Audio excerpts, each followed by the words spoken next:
Hey guys, it's Ian with Motorvation, and today I wanted to do something a little bit different, a long form but kind of quick informational video on some rules and regulations that are going to be affecting all Californians, possibly soon, possibly never. Let's just jump right into it.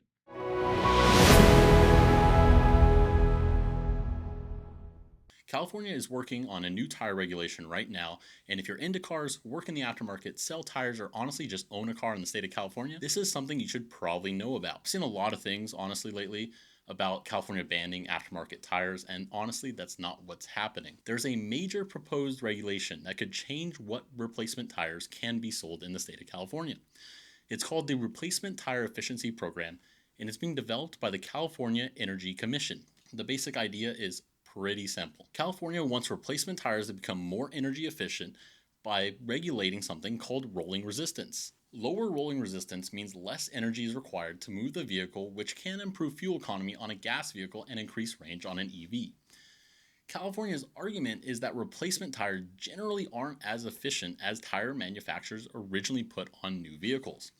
According to the California Energy Commission, these standards could eventually save Californians nearly $1 billion a year in energy costs, reduce gasoline by about 141 million gallons per year, and reduce CO2 emissions by 2 million metric tons a year. So on paper, it actually sounds really damn good. But here's where this becomes an aftermarket conversation for all of us. A tire isn't designed around one metric. Think about everything we're asking a tire to do. We want grip, we want wet braking, we want tread life, we want ride quality, low noise, load capacity, heat resistance, performance, and at the end of the day, we want it to all be affordable. And depending on what you drive, these priorities can be completely different. The tire you want on your Prius isn't necessarily the tire you'd want on a Mustang. The tire you want on a Mustang isn't exactly what you'd want on a standard drift car, and none of those are what you're putting on a Tacoma that spends its weekends in the dirt. That's where a lot of the aftermarket's concerns come from. When you're establishing minimum efficiency requirements, manufacturers potentially have another target that they want to design the tire around. Organizations like SEMA have argued these regulations could increase tire prices, reduce consumer choice, and potentially create unintended consequences involving performance, safety, tread life, and replacement tire frequency. Now, it's important to give California's side too.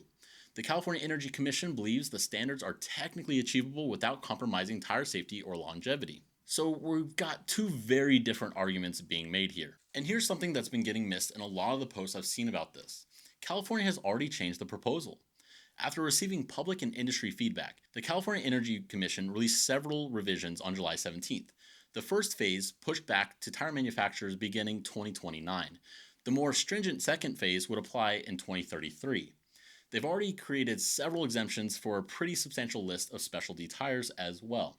This includes certain competition tires, winter tires, used tires, retreaded tires, deep tread tires, certain off-road tires, large off-road tires, motorcycle tires, and limited production tires, among other categories.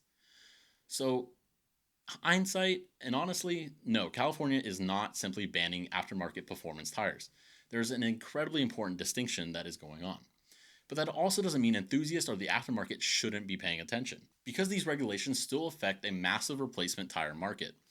And California is one of the largest automotive markets in the country, if not the world. What happens here can influence decisions manufacturers and distributors make well outside of California. There's also the question of cost. California estimates that under Phase 1, compliant tires would cost approximately $6 more per set, while saving the average driver around $85 in energy costs for 4 years. For Phase 2, estimates around $26 additional tire costs with approximately $179 in energy savings. Those are just the state's estimates. Industry groups are questioning this proposal doesn't necessarily agree that the real-world economics are going to work out that clearly. And personally, I think that's where the real conversation should begin. And not the obvious clickbait titles that California is banning tires freak out. Because honestly, efficiency is good. So there's nothing to worry about. The questions should be, how do we make tires more efficient without sacrificing the things consumers actually need those tires to do? Because tires have always been about compromise.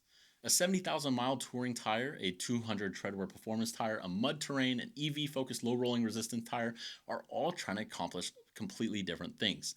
And there's an even bigger question. How much of that compromise should be decided by engineers, manufacturers, consumers, and how much should be determined through government regulation. That's something I think the automotive community should be actually discussing. And actually, right now, you have an opportunity to be a part of that discussion.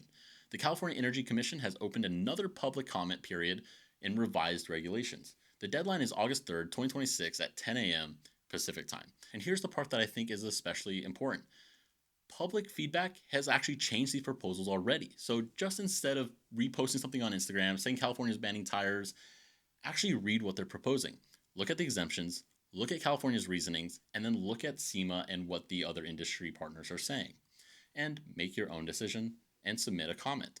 Because whether you're a manufacturer, distributor, tire shop, racer enthusiast, or simply somebody who has to buy replacement tires, this is one of those rare situations where the automotive community actually has an opportunity to speak before the regulation is finalized. I appreciate you guys listening. If you have any comments, of course, leave them down below. I'd love to hear your public feedback on this. And I'm going to leave some links in the bio for you guys to check out and personally go to and check out the forums, along with linking SEMA and the SEMA Action Network because they have been doing a lot of legwork on this as they do.